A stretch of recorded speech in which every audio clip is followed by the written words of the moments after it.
हरियाणा चौपाल में आपका स्वागत है और मैं हूं आपके साथ लोकेश लकी जगवानी। रोहतक में मुख्यमंत्री मनोहर लाल ने महर्षि दयानंद यूनिवर्सिटी के कार्यक्रम में बतौर मुख्य अतिथि शिरकत की। इस मौके पर मुख्यमंत्री मनोहर लाल ने दीप प्रज्वलित कर कार्यक्रम की शुरुआत की। वहीं पत्रकारों से रूबरू हुए मुख्यमंत्री मनोहर लाल ने छात्रों की हौसला अफजाई की। उन्होंने कहा कि सभी शिक्षण संस्थानों में साल में एक बार एलुमनी डे मनाया जाएगा। अपने पूर्व छात्रों को बुलाना चाहिए ताकि उनके योगदान से हम शिक्षा के क्षेत्र को आगे बढ़ा सकें। ये मेरा एक मत रहा है कि जितने भी संस्थान शिक्षण संस्थान हैं उनके पूर्व छात्र, चाहे वो कहीं भी शिक्षण संस्थान हो और चाहे पूर्व छात्र कहीं भी रहता हो, ऐसे पूर्व छात्रों को अपनी अपनी जगह पर उस संस्थान के नाम से अपने अपने एलुमनाई चैप्टर बनाने चाहिए और संस्थान के साथ जुड़े रहना चाहिए। संस्थानों को भी मैंने कहा है, चाहे हमारे यूनिवर्सिटीज़ हैं चाहे कॉलेजेस हैं, उन सब से वाइस चांसलर से मेरी बात हुई है कि वर्ष में एक बार एलुमनाई डे उनको मनाना चाहिए, अपने पूर्व छात्रों को बुलाना चाहिए, सब परिवार बुलाना चाहिए, ताकि ये भी एक नया परिवार है ये बना रहे और उनके योगदान से हम शिक्षा क्षेत्र को कैसे आगे बढ़ा सकते हैं, छात्रों को कैसे मदद कर सकते हैं, उस संस्थान की कैसे विकास कर सकते हैं। तो ऐसे मामलों में दुनिया में बहुत ऐसे संस्थान हैं जो इन्हीं एलुमनाई के माध्यम से ही आगे चलते हैं, बढ़ते हैं।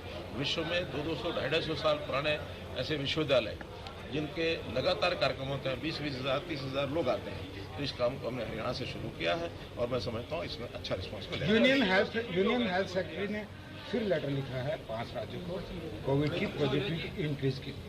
देखिए, चूँकि इन सब चीज़ों पर बहुत बारीकी से नज़र हमारे यूनियन गवर्नमेंट के लोग रखते हैं और अगर इस प्रकार का कोई विषय आता है, सावधानी हमको बरतनी है, हमारा जिम्मेदारी है, दायित्व है और जरूर बरतेंगे। आखिर 3 जो वेव्स हैं, 3 वेव्स लगातार एक से एक बढ़ करके उसका जो भयंकर रूप आता रहा है, उससे हमने मुकाबला किया है। आगे भी कोई इस प्रकार की बात आती है तो हम उसका मुकाबला करेंगे। एक तो आज के आयोजन में आके बहुत अच्छा लगा। मैंने LLB की है MDU से, जब मैं NIA में पोस्टेड था IG के तौर पे, और मेरा बहुत अच्छा अनुभव रहा है इस यूनिवर्सिटी के साथ। और इस तरीके के आयोजन में आके एक विशेष फीलिंग होती है, जैसा माननीय मुख्यमंत्री जी ने कहा कि हम लोगों ने यहाँ से पढ़ाई की है, तो गुरु दक्षिणा का भी जो कॉन्सेप्ट है उसको हम लोगों को ऑनर करना चाहिए। और यहाँ पर आज हम लोगों ने देखा कि बहुत सारे पूर्व छात्रों ने बहुत अच्छे प्रोजेक्ट्स के लिए अपना कमिटमेंट बताया है और उससे यूनिवर्सिटी को नए नए क्षेत्रों में कार्य करने में मदद मिलेगी। और मैं भी और मेरे साथ के जो और ऑफिसर्स हैं जिन्होंने इस यूनिवर्सिटी से पढ़ाई की है, हम लोग भी यहाँ के जो लॉ डिपार्टमेंट है विशेष तौर पे और बाकी भी डिपार्टमेंट्स के साथ मिल के कुछ प्रोजेक्ट्स पे काम करेंगे, जिससे यहाँ के छात्रों को भी सपोर्ट मिले और जो समाज के अन्य वर्ग हैं उनके साथ भी मिलकर हम लोग काम कर सकते हैं। सर, हरियाणा में ही पढ़े, इस यूनिवर्सिटी में पढ़े, हरियाणा में बहुत अच्छे पद पर आप पहुँचे, निश्चित तौर पर आज यहाँ पहुँचे हो तो गर्व तो महसूस होता है? बहुत बहुत गर्व महसूस होता है। और कभी भी जो अपना इल्मा मैटर होता है, जहाँ से आपने पढ़ाई की होती है, वो यूनिवर्सिटी आपको बुलाए, आपके साथ के लोग बुलाएं, तो वहाँ पे आके बहुत बहुत अच्छा महसूस होता है। और जैसा माननीय मुख्य अतिथि ने कहा, ऐसा लगता है जैसे आप अपने घर में वापस आए हैं। हम सब लोगों को बहुत अच्छा लगा है और यूनिवर्सिटी ने हम लोगों को बहुत सम्मान दिया है, इसके लिए हम लोग आभारी हैं यूनिवर्सिटी के। और यहाँ के जो वाइस चांसलर हैं, बाकी सब लोग हैं, उनके प्रति मैं आभार व्यक्त करता हूँ कि उन्होंने हमें बुलाया। मुख्यमंत्री मनोहर लाल ने दोपहर 1:30 बजे रोहतक के गांव भाली आनंदपुर में लोगों को राजकीय वरिष्ठ माध्यमिक विद्यालय के नए भवन की सौगात दी। इस स्कूल के निर्माण पर लगभग 3 करोड़ रुपए की लागत आई है। सीएम चाहते हैं कि ग्रामीण क्षेत्रों को शिक्षा, स्वास्थ्य जैसी सभी सुविधाएं शहरों की तरह प्राप्त हो। सीएम मनोहर लाल ने यहां से शिक्षा प्राप्त की है और एक कार्यक्रम के दौरान उन्होंने अपने सहपाठियों से मुलाकात की। मुख्यमंत्री मनोहर लाल ने अपनी खुद की कक्षा के भवन को भी देखा। स्कूल की स्मार्ट क्लास का भी मुख्यमंत्री ने मुआयना किया।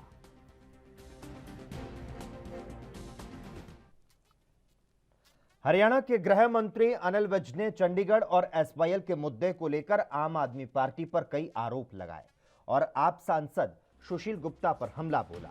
तो साथ ही विज ने टोल प्लाजा को फ्री करवाने के मामले में चंडीगढ़ के निगम पार्षदों द्वारा एक प्रस्ताव पास करने पर, बढ़ती महंगाई पर, कांग्रेसी नेता रणदीप सुरजेवाला के प्रदर्शन पर और वैक्सीन की बूस्टर डोज शुरू होने के मसले पर अपनी प्रतिक्रिया दी।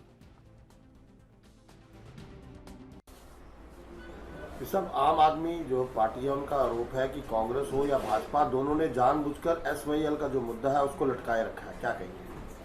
तो अब तो पंजाब में उनकी सरकार है, सुप्रीम कोर्ट का फैसला है, बनवा दें वहां पर। क्या लगता है? पंजाब का हिस्सा बनवा दें, मामला खत्म हो जाएगा। क्या लगता है जानबूझकर राजनीति कर रहे हैं? मैं कह रहा कि भाषण देने की बजाय पंजाब में जो अधूरा हिस्सा रह गया एसवाईएल का, उसको वो बनवा दें। आपका दावा है सुशील गुप्ता का कि अगले विधानसभा चुनाव में 90 में से 85 सीटें आप जीतेंगे। सपने लेने पर अभी तक हिंदुस्तान की या विश्व की किसी भी सरकार ने कोई टैक्स नहीं लगाया है, इसीलिए सुशील गुप्ता जी जितने सपने लेना चाहते हैं ले। साहब, किसान एक बार है, आज गुरनाम सिंह चुड़नी ने जो है वो गेहूं पर 500 रुपये बोनस को लेकर टोल जो है वो माफ़ करवाए हुए हैं। सभी टोल प्लाजाओं के ऊपर जाकर जो है ये लोग प्रदर्शन कर रहे हैं। किसानों की जो बात है उनके साथ जाके बात करेंगे। साहब, ये जो निगम पार्षद है उन्होंने मत पास किया है कि चंडीगढ़ ना हरियाणा को मिले ना पंजाब को, बल्कि केंद्र को मिले या अलग से विधानसभा हो। क्या कहेंगे? देखिए, यकीनी तौर पर अब चंडीगढ़ के रहने वाले लोग भी एक इंटरेस्टेड पार्टी हैं और बात उनकी भी सुनी जानी चाहिए जब भी इसका फैसला हो। जहाँ तक हमारी बात है, हमने साफ कह दिया कि जब तक हिंदी भाषी क्षेत्र हरियाणा को नहीं मिल जाते, जब तक एसवाईएल का पानी हरियाणा को नहीं मिल जाता, हम चंडीगढ़ में डटे रहेंगे। हमारा अंगद का पैर वहाँ पर डटा रहेगा। देखिए, इतनी बड़ी त्रासदी आई और उसको झेला। कोविड का सबका फ्री टेस्ट करवाया, फ्री वैक्सीनेशन करवाई, मुफ्त में इलाज करवाया। विश्व के किसी हिस्से में ऐसा नहीं हुआ और उस त्रासदी की वजह से हमारी इकॉनमी पर असर पड़ा, लेकिन उससे उभरने के भी उपाय किए गए, पैकेज दिए गए, 2 बार पैकेज दिए गए उससे उभरने के। और अब जो हमारी इकॉनमी है वो 9.2 की प्रोजेक्ट की जा रही है, अच्छी इकॉनमी प्रोजेक्ट की जा रही है। 18 साल से ऊपर कोई भी व्यक्ति अपने किसी भी वैक्सीनेशन संस्थान पर जाकर यमुनानगर विधानसभा क्षेत्र से विधायक बनने के बाद संसदीय सचिव रही डॉक्टर कृष्णा पंडित का आज निधन हो गया। वो अपने पति डॉक्टर जयप्रकाश शर्मा के विधायक रहते हुए निधन के बाद सक्रिय राजनीति में आई और यमुनानगर विधानसभा क्षेत्र से चुनाव लड़ा था। उसके बाद उन्होंने न सिर्फ यमुनानगर जिला बल्कि पूरे हरियाणा में दौरे करके लोगों को कांग्रेस के साथ जोड़ने का प्रयास किया था। वहीं हरियाणा के शिक्षा मंत्री कंवरपाल गुर्जर ने डॉक्टर कृष्णा पंडित के निधन पर गहरा शोक व्यक्त करते हुए कहा कि आज समाज ने एक अच्छा डॉक्टर और बेहतरीन नेता खो दिया। दुख की बात है और डॉक्टर साहब बहुत अच्छे व्यक्ति थे। मैं भी उनके साथ विधायक रहा हूँ और उसके बाद उनकी धर्मपत्नी श्रीमती कृष्णा पंडित जो एक बहुत अच्छी डॉक्टर भी रही हैं और उसके साथ साथ वो विधायक भी रही हैं और भी जिम्मेदारियां उनके पास पार्लियामेंट हैं और बहुत अच्छा काम उन्होंने किया है एक बहुत ही अनुभवी डॉक्टर और एक अनुभवी पॉलिटिशियन आज मैंने खो दिए। तो मेरी भगवान से प्रार्थना है कि उन्हें पूरे हिसार रेस्ट हाउस में आयोजित मासिक दरबार में बिजली मंत्री चौधरी रणजीत सिंह ने लोगों की समस्याओं को सुना। इसके बाद मीडिया से बातचीत करते हुए उन्होंने कहा कि बिजली घरों की क्षमता बढ़ेगी, इस क्षेत्र का 1402 करोड़ का बजट बढ़ेगा। साथ ही उन्होंने इस दौरान कांग्रेस और आप पर तंज कसा।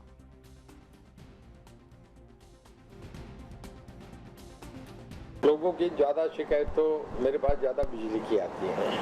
कहीं पाइप तार बदलने हैं, कहीं किसी का ट्यूबवेल का है, किसी का खंभा बदलना है, किसी के यहाँ टाइमिंग आगे पीछे शेड्यूल बदलने की बात है। कईयों का बिल का आ जाता है ज़्यादा कम, जो एक रेगुलर चीज़ें हैं। तो मैं समझता हूँ 40% शिकायतें तो पावर की रहती है, 60% अदर्स आ जाती हैं। जैसे आज कोऑपरेटिव बैंक का आ गया था, सब फैसला हो गया, डीसी साहब ने भी कह दिया, सबने कह दिया, उसके बाद भी वो नहीं कर रहा था। मैंने उसे फ़ोन करके कहा कि परसों तक करने से मैं ग्रीवेंसेस कमेटी में तेरी केस एप्लीकेशन देगा, तो परसों करने का काम कर दिया।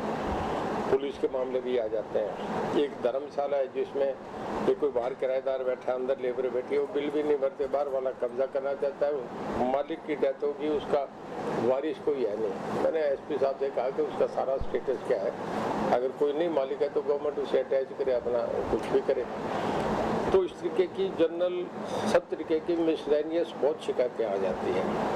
उन पर मैं टाइमली एक्शन करता हूँ, जो कंसर्न ऑफिसर है उससे कहता हूँ, क्योंकि ग्रीवेंसेस कमेटी का चेयरमैन हो, मिनिस्टर भी हो, तो थोड़ा सा इस करके एक दबाव बना रहता है, लोगों को रिलीफ मिलता है। मुझे ये ठीक लगता, आता हूँ, कर जाता हूँ काम, 70-80% काम हो जाते हैं। मेरा बिजली जो हमारे बिजली घर हैं उनकी क्षमता बढ़ेगी, उनमें 1402 करोड़ रुपया कोई बजट है वो खर्च होगा, और इसे हम अगले 6 महीने में इनको बढ़ा रहे हैं। जो 10 kVA का उसे 20 कर रहे हैं, जो 8 kVA उसे 12 कर रहे हैं। ये हमने आज अनाउंस करे हैं काफ़ी लिमिटेड, वो लिस्ट भी दी, आपको उसकी लिस्ट मिल जाएगी, मैं मेरे एसपी से कहूँगा आपको दे देंगे। देखिए मैं आपसे बताऊँ, हरियाणा हमेशा लीड दिया करता है, हरियाणा किसी को फॉलो नहीं करता। देश में एक बार पहले बहुत बड़ा वैक्यूम आया था, जब राजीव गांधी का डाउनफॉल का टाइम था, उस वक्त तो वैक्यूम को जो देवीलाल ने भरा था, और पूरे देश की जो टोटल उस वक्त जो यूनिटी का जो पिवट थे वो जो देवीलाल थे, और वीपी सिंह, चंद्रशेखर, वो सारा एनटीआर हेगड़े एक समय आया था 88-89 का। हरियाणा तो लीड दिया करता है, हरियाणा कभी भी पीछे नहीं। पंजाब में जो हुआ है, देखिए मैं वैसे तो उसका स्वागत करता हूँ, कल लोगों ने मैंडेट दिया है, आप 1 साल तो उनका आपका धन्यवाद, हम उन्हें कहे पब्लिक मैंडेट से बड़ा कुछ नहीं होता, मैं इसका स्वागत करता हूँ। पर एक आपसे बात बताऊँ, पंजाब बॉर्डर स्टेट है, बहुत बड़ा चैलेंज है, फाइनेंशियली कंडीशन पंजाब की बहुत अच्छी नहीं है, और एक सब अनएक्सपीरियंस लोग हैं, इसमें कोई पहले का पॉलिटिकली किसी का कैरियर नहीं रहा। अगर कोई नर्स भी सिलेक्ट होती है तो उसे भी 2 साल ट्रेनिंग लेनी होती है, अगर कोई आदमी पुलिस में भी भरता है उसे भी मधुबन या फिरोर जाके ट्रेनिंग लेनी होती है। चीफ मिनिस्टर जब बनते हैं, कैबिनेट जब बनती है, पूरे देश को लोगों को, आप प्रदेश के लोगों का लेके सारा काम देखने चलते हैं, तो आपको ट्रेनिंग तो होनी चाहिए। वहाँ तो 90% वो लोग हैं जिन्होंने कभी विधानसभा ही नहीं। मैं आपसे एक बात बताऊँ, क्लियर करूँ, मैं 67 में BA फाइनल का स्टूडेंट था और 66 में, और मैं विधानसभा का गैलरी का एक विटनेस हूँ। लास्ट सेशन था ज्वाइंट पंजाब का, जिसमें पंजाब, हरियाणा, हिमाचल, कांगड़ा, नूरपुर, हमीरपुर, पालमपुर, डेरा, बस्सी, ये सब उसका हिस्सा था, और मैं गैलरी देख रहा था। उस दिन वो आखिरी सेशन था कि आज हम अलग अलग हो रहे हैं। हरियाणा के MLA 42 काउंसिल में चले गए थे, हिमाचल के शिमला में चले गए थे, और पंजाब बन ही गया था। उस दिन जब ये उसके बाद फैसला हुआ, जो शाह कमीशन की रिपोर्ट आई थी, उसमें हिंदी रीजन और पंजाबी रीजन की मार्किंग थी। हिंदी स्पीकिंग कौन है, तो चंडीगढ़ में 73% लोगों ने अपनी भाषा हिंदी लिखाई थी। हिंदी और खर्ड तहसील, जिसका वो चर्चा करते हैं कि 22 गाँव चढ़े, पूरी खर्ड तहसील हरियाणा को दी गई थी। शाह कमीशन का फैसला था, जिसमें 3 मेंबर कमीशन था। 2 मेंबर ने ये कहा कि ये हिंदी रीजन हरियाणा, चंडीगढ़ और खड़ तहसील हरियाणा को जानी चाहिए। इसके बाद पंजाब के दबाव में इंदिरा गांधी जब भी कमजोर सरकार थी, उसे 2 दिन बाद ही यूटी बना दिया गया और उसके बदले में हरियाणा को 106 गांव अबोर फाजिलका देने का फैसला हुआ। ये यूटी रहेगी। वो मामला फिर आगे उलझता गया।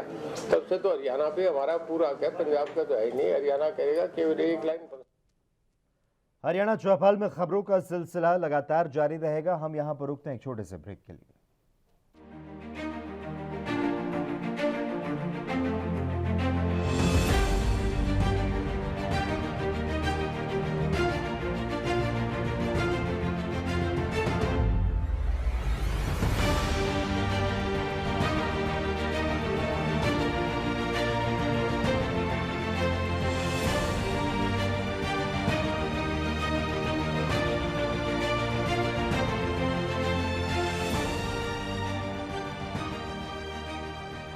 ब्रेक के बाद हरियाणा चौपाल में एक बार फिर से आपका स्वागत है। आप सांसद सुशील गुप्ता ने एएनबी न्यूज से खास बातचीत में हरियाणा के लिए आपकी बड़ी घोषणा के बारे में जानकारी दी। विधायकों की पेंशन को लेकर यह फैसला लिया गया। पार्टी हरियाणा ने आज एक बड़ी घोषणा कर दी है हरियाणा के लिए। ये घोषणा क्या है ये हम जानेंगे हरियाणा के प्रभारी सुशील गुप्ता से, जो कि राज्यसभा सांसद भी हैं। गुप्ता जी नमस्कार। ये बताएं कि आज जो आपने प्रेस कॉन्फ्रेंस की एक बड़ी घोषणा की है, क्या है वो? आम आदमी पार्टी ने पंजाब के अंदर पास किया है कि एक विधायक को एक बार की पेंशन मिलनी चाहिए। जो 5-5, 6-6 पेंशन ले रहे हैं वो नहीं लेंगे। आम आदमी पार्टी ने घोषणा किया कि हमारे सारे विधायक एक पेंशन लेंगे। निर्मल सिंह जी पूर्व विधायक हैं, 4 बार के विधायक हैं, आम आदमी पार्टी ज्वाइन की थी। इन्होंने भी आज घोषणा की अपनी 3 पेंशन छोड़ेंगे। आज विधानसभा स्पीकर को लिखेंगे, मुख्यमंत्री को इन्फॉर्मेशन देंगे। हमने मांग की है हरियाणा सरकार भी अपने सारे विधायकों को एक पेंशन मिले, इस कानून को घोषणा करे और उससे जो करोड़ों रुपए लगे ये बेरोजगारों को नौकरियां दे। ये बताएं कि निर्मल सिंह ने शुरुआत की है और भी आपकी पार्टी में अभी लोग हैं, वो भी क्या ये फैसला लेने जा रहे हैं? ये सबके लिए नियम लागू होगा। आम आदमी पार्टी का जो भी साथी है वो एक ही पेंशन लेगा। ये बताएं कि कल क्या कोई बड़ी ज्वाइनिंग जो है होने वाली है? हर चेहरा बड़ा है, हर चेहरा बड़ा है। आप जनतंत्र की बात है, राजतंत्र की बात रणजीत सिंह जी ने लेकर आम आदमी पार्टी के विधायकों को लेकर बड़ी बात की है। रणजीत सिंह जी कहते हैं कि आम आदमी पार्टी के विधायक ऑटो रिक्शा चलाते हैं, मोबाइल रिपेयर की कंपनियों में काम करते हैं। ये चाहते हैं राजा का बेटा राजा बने, आम आदमी विधानसभा में ना जाए, आम आदमी संसद में ना जाए। ये गलती 75 साल से ये कर रहे हैं। आम आदमी पार्टी ने आम आदमी की ताकत को पहचाना है और अब आम आदमी पार्टी विधानसभा में भी जाएगा, संसद में भी जाएगा, मंत्री भी बनेगा, मुख्यमंत्री भी बनेगा और प्रधानमंत्री भी बनेगा। तो ये हैं सुशील गुप्ता, जिन्होंने ये साफ कहा है कि आम आदमी पार्टी के जो भी पूर्व विधायक हैं एक से ज़्यादा पेंशन नहीं लेंगे। पंजाब में आम आदमी पार्टी की सरकार जो है ये फैसला पहले ले चुकी है और हरियाणा में इसकी शुरुआत निर्मल सिंह ने कर दी है। निर्मल सिंह ने घोषणा की है। निर्मल सिंह क्योंकि आप जानते हैं कि 4 दफ़े के विधायक रह चुके हैं और उन्होंने आज यहाँ प्रेस कॉन्फ्रेंस में एक घोषणा ये की है कि वे 1 दफ़ा की पेंशन के अलावा बाकी पेंशन जो है नहीं लेंगे। वे इस मामले को लेकर शीघ्र ही विधानसभा अध्यक्ष को भी लिखने जा रहे हैं और इसके साथ साथ जो आम आदमी पार्टी ने मांग की है प्रदेश सरकार से कि वह फैसला सभी विधायकों पर लागू करे। एएनबी न्यूज़ के लिए चंडीगढ़ से कैमरा रिजवान के साथ राकेश गुप्ता। वहीं भोपाल से बीजेपी सांसद साध्वी प्रज्ञा ने देश के हिंदुओं से जागरूक होने का आह्वान किया। उन्होंने कहा कि हिंदू को जागरूक होकर ही राष्ट्र की रक्षा के लिए आगे आना होगा। राष्ट्र और देश बचेगा तो ही हमारे देवस्थल और देव की आस्था बच पाएगी। साध्वी प्रज्ञा भिवानी माता रानी के दर्शन करने जाने के दौरान कुछ देर के लिए झज्जर में गुरुग्राम मार्ग पर स्थित गोकुल धाम गौशाला में रुकी थी। यहां उन्होंने संचालक सुनील निमाना की उपस्थिति में कामधेनु गाय की पूजा अर्चना कर आरती उतारी। बाद में मीडिया से रूबरू हुई साध्वी प्रज्ञा ने मीडिया के सवालों का जवाब देते हुए इन दिनों सड़कों पर घूम रही गाय की स्थिति पर चिंता जताई। ऐसा है कि हिंदू लोग लेने में बहुत ज़्यादा विश्वास नहीं करते हैं। मैं बताती हूँ कि कोई भी सरकारी सेवा है तो वास्तव में जो लोग स्वार्थी होते हैं जो लोग दुरुपयोग करते हैं वो लोग तो सरकारी सुविधाओं का लाभ ले लेते हैं, परंतु वास्तव में जो सेवादार होते हैं वो सेवा में लगे रहते हैं और सरकारी योजनाओं का उनको लाभ वो ले नहीं पाते। लाभ तो बहुत मिलते हैं परंतु ले नहीं पाते। और जो लोग स्वार्थी हैं, मैंने कहा कि कहीं ना कहीं वो दुरुपयोग करने वाले लोग इसका लाभ उठाते हैं और थोड़ा सा जागृत होना चाहिए, सक्रिय होना चाहिए। सरकार बहुत लाभ दे रही है गौ माता के लिए, बहुत धन भी दे रही है उनके भोजन के लिए, स्वास्थ्य के लिए, उनकी सेवा के लिए, उनके हर प्रकार से रहने के लिए व्यवस्थाएं की हैं। मुझे ऐसा लगता है कि हिंदुओं को वास्तव में जागृत होना चाहिए। कुछ लोग ऐसे हैं, विधर्मी ऐसे हैं कि जो सरकारी सेवाओं का लाभ पूरी तरह से लेते हैं, वो उन्हीं पर निर्भर हैं। जनसंख्या बढ़ाते चले जा रहे हैं, परंतु वास्तव में हिंदू जो है वो अनभिज्ञ है और थोड़ा सा सोता हुआ रहता है। मुझे लगता है कि चैतन्य अवस्था में आना चाहिए देश, क्योंकि गौ माता की रक्षा, देश की रक्षा के लिए हम सबको तत्पर रहना ही चाहिए, नहीं तो देश हमारा संकट में आ जाएगा। और जहां देश संकट में आया तो निश्चित रूप से हमारे देव, स्थल और देव सभी संकट में आते हैं। इसलिए हम पलवल से कांग्रेस के वरिष्ठ नेता और पूर्व मंत्री करण सिंह दलाल गतपुरी टोल प्लाजा और 4 लेन एलिवेटेड फ्लाईओवर मामले को लेकर हाईकोर्ट में सुप्रीम कोर्ट तक का दरवाजा खटखटाएंगे।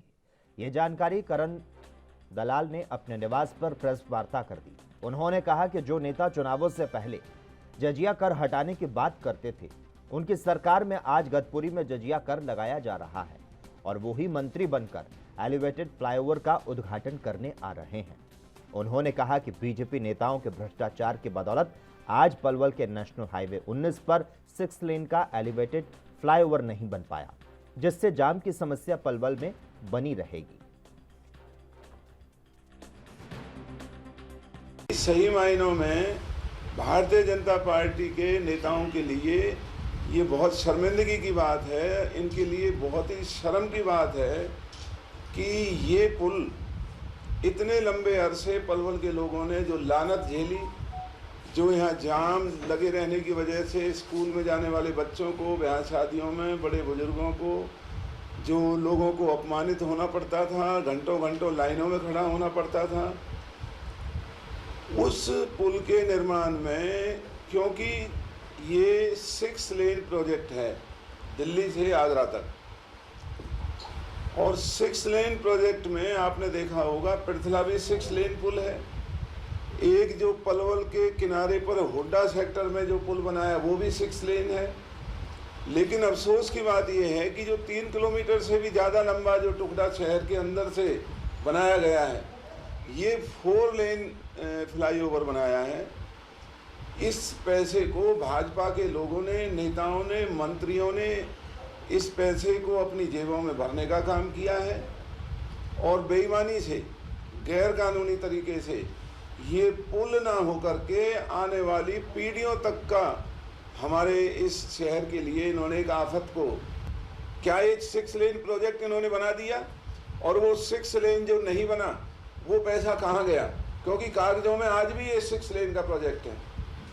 तो हम हाई कोर्ट और सुप्रीम कोर्ट में याचिका दायर करेंगे और हमारी कोशिश ये होगी कि हम इस टोल के पंजाब में सरकार बनाने के बाद हरियाणा की राजनीति में आम आदमी पार्टी की बढ़ती सक्रियता के सवाल पर बीजेपी नेता कैप्टन अभिमन्यु ने कहा कि आम आदमी पार्टी की राजनीति हरियाणा के विरोध पर टिकी है। चंडीगढ़ को लेकर पंजाब विधानसभा में पास किए गए प्रस्ताव और एसवाईएल पर पूर्व में दिए गए केजरीवाल के बयान ये साफ कर चुके हैं कि केजरीवाल हरियाणा प्रदेश की जनता का हित नहीं चाहते, उल्टे प्रदेश को नुकसान पहुंचाने की मंशा रखते हैं। ऐसी पार्टी को प्रदेश की जनता कभी गले नहीं लगाएगी।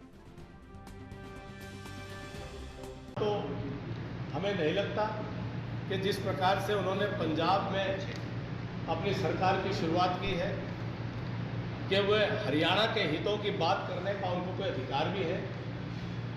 ऐसा लगता है कि आम आदमी पार्टी ने तय कर लिया कि हम हरियाणा के खिलाफ खड़े होंगे, चाहे भले वो एसवाईएल का मामला हो, चंडीगढ़ राजधानी का मामला हो, हमारे हिंदी भाषाई क्षेत्रों का मामला हो। हर समय आम आदमी पार्टी ने हरियाणा के हितों के खिलाफ खड़े होने का काम किया है। दिल्ली सरकार के साथ उनसे बात करते हैं, तो वो हरियाणा के किसानों को तोहमत देते हैं कि इनके पराली जलाने से दिल्ली में प्रदूषण, हर अपने कुकर्म का दोष वो हरियाणा की जनता को देने का काम करते हैं। जब हरियाणा को देने की बात आए तो ऐलान करते हैं कि वो एसवाइएल का पानी नहीं लेने देंगे, वो चंडीगढ़ में पंजाब की तरफ बिना किसी कारण के विवाद खड़ा करने का काम वो कर रहे हैं। तो मुझे ऐसा लगता है कि वो हरियाणा में राजनीति उनको पता चल गई है, यहाँ दाल नहीं गलने वाली, तो पहले ही बहाने बना करके हरियाणा से भागने की बातें।